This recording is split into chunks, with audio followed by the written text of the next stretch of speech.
معجزة الكهف دي في كل حتة، في باكستان وأفغانستان. عايز الحكاية تبقى أغنية والناس تحفظها بالبشتوني والعربي والتركي والكردي. معجزة أهل الكهف الجدد اللي ربنا نجاهم بفضل إلهام الأمير رمزي. سميها رمزي نامة أو كهف نامة، وكتر كل ما الأبيات كانت أكتر وتبتدي كده بلحن حزين وفي الآخر مفرح هتبقى أحلى. حاضر يا مولاي. وأنا اديت تعليمات إنك تغني في أي مكان وقت ما أنت عاوز. يا سلام، لا ده انت تشرفني طبعا وتنورني. لا المكتب بتاعي ما يخوفش ولا حاجه. هسيب لك خبر على البوابه عشان تشرفني. اهلا وسهلا. اهلا. مع الف سلامه. مع السلامه.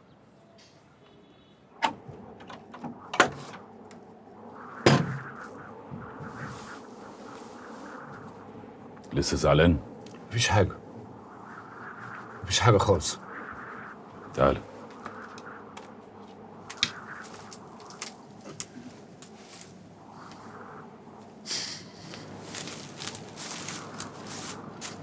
اقعد.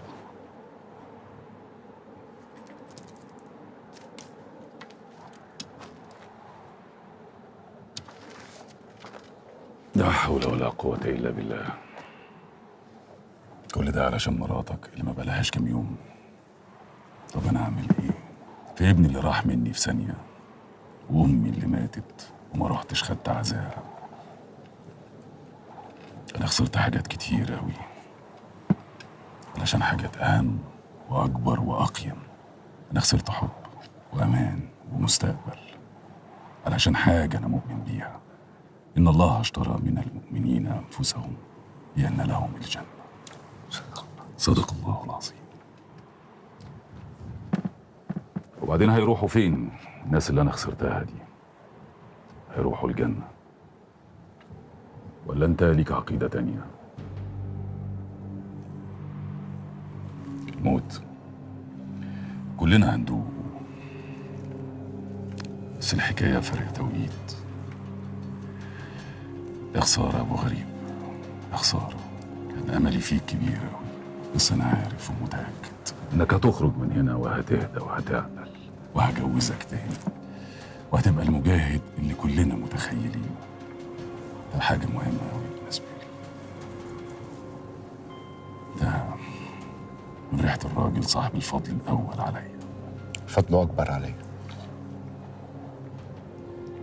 أنا مبسوط إن أنت ما خفتش مني، إن أنت وقفت وزعقت وهللت وعملت نمرة. بس صدقني النمرة دي لو زادت غضبي مش هتستحمله.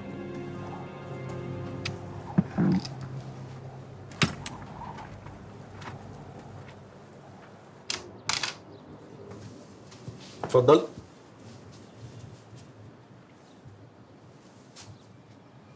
اتفضل يا فندم، اتفضل. حضرتك تشرب ايه؟ قهوة مظبوط. حاضر يا فندم. ما تقلقش يا فندم، عادل بيه مشغول شويه وانا هبلغه ان حضرتك وصلت. شكرا. تمام يا فندم.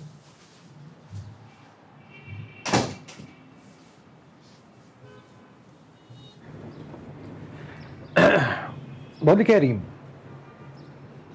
هو انت وجودك هنا او زعلك ليه علاقه بيا؟ ولو اني مش مفروض اني اجاوب على اسئله ولا اتسال من اساسه، لكن هو انا لما جيت اتجوز حسن اخدت رايك او راي ساره؟ خلاص، موضوع يخصني انا، وانا بس اللي بقرر فيه اي حاجه انا عايزاها. طيب يا ستي، انا بس كل اللي عايز اقوله لك ما تاخديش موقفي مع منال في حياتك في اي حاجه، وما تاخديش قرارات بناء على كده. انا بقى عايزه اطمنك ان انت ومنال مالكوش دعوه خالص بعلاقتي انا وحسن. انا عايزه كمان اقول لك حاجه مهمه، ازعل مع حسن ما ازعلش دي حاجه تخصني انا حره. اوكي. انا جيت البيت هنا علشان اغير جو شويه. طب وهترجعي لابو علي امتى؟ وبعدين بقى، هو كلامي مش واضح؟ قلت لك انا حره وما بحبش اسئله. ماشي يا ريم. خير، وصلت الحل؟ لا انا ما وصلتش لحاجه. امال انت فين ولازم نتقابل؟ ما انا قلت بقى نتقابل ونقعد نفكر مع بعض، لان الموضوع ده قلقني جدا على فكره، يعني مش عارف ليه حل. هو انت بتهرج ولا بتتكلم جد؟ بنتكلم جد ليه؟ ما نهرج عادي، انت وراكي حاجه؟ هو انت عايز ايه يعني؟ عادي يا ساره، كنت عايز اشوفك ايه. طب ما تقول كده عادي. ماشي، قلت عادي. بقول لك ايه، هو المره اللي فاتت انت ليه قلت لي ان انا مجنون؟ لا مش فاكره. هو انت مجنون؟ لا مش مجنون. تخلص الكلمه لقيتك ليه؟ عندك حق. لا يا عم ما تبوظش، مش وقت خالص. انا هقول لك. علشان انت وقتها قلت لي تاكلي لحمه ولا فراخ. طب وايه المشكله يعني؟ لما اقول لك لحمه ولا فراخ ابقى مجنون؟ ايه الجنان في كده يعني؟ علشان انا بني ادمه مش حيوان مفترس عشان اكل الحاجات دي. انت مش حيوان مفترس؟ طب انت كبني ادمه بتاكلي ايه؟ لا انا فيجيتيريان يا علي. انا اسف، انا ما اعرفش والله. طب انت دلوقتي كويسه ولا لسه فيجيتيريان يا علي؟ هو انت بتهرج؟ لا انا امشي بقى. ثانيه بس. معلش، اصل انا باكل لحمه من وانا صغير فما اعرفش موضوع الفيجيتيريان ده. هو انت مالك فخور قوي كده؟ يا ابني دي جريمه وتعدي على حقوق الحيوان في انه يعيش في سلام وبدون اذى. صح. صح والله، فعلا الحيوان المفروض يعيش بدون اذى. طب تيجي ناكل جرجير؟ اطلب جرجير؟ ماشي. تمام جرجير؟ تمام. حسبتين جرجير لو سمحت يعني. اهلا وسهلا. لا لا ازيك يا عم حسن؟ هلا. ازي حضرتك؟ الحمد اتفضل. لله الحمد اسف لله. جدا جدا ان انا اتاخرت على حضرتك، معلش. لا والله. غصب عني والله. والله يا حبيبي مقدر. تشرب ايه؟ شربوني قبل ما تيجي. لا لا لا معلش، تشرب ايه بقى من الاول كده؟ هو مظبوط. اهو مظبوط. محمود محمود تعال. اوامر يا فندم. اهو مظبوط الباشا، بس يعني عم حسن ده زي ابويا بالظبط، لو هو زعل من القهوه دي انا هزعل منكم كلكم. يلا فندم. كتر خيرك يا رب. عارف يا فندم، انت مقامك كبير قوي عندي، ازاي بقى؟ جار ومعلم ووالد، كل حاجه حلوه. تحت امرك، اموري. امر الله يا ابني. انا والله مش عارف اقول ايه، لكن هقول. لا قول على طول طبعا.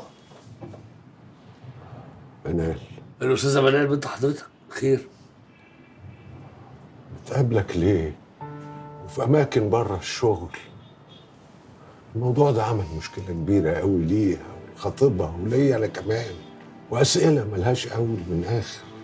طبعا عارفك كويس وعارف بنتي اكتر، لكن خطيبها لا يعرفك ولا يعرفها زي ما انا عارفها.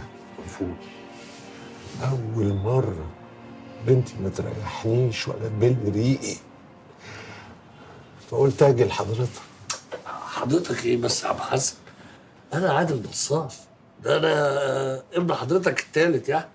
ده اللي شجعني ان انا اجي واسال وافهم. لا يا ابني، عمري ما حطيت رجلي عندكم الا عشان البطاقه.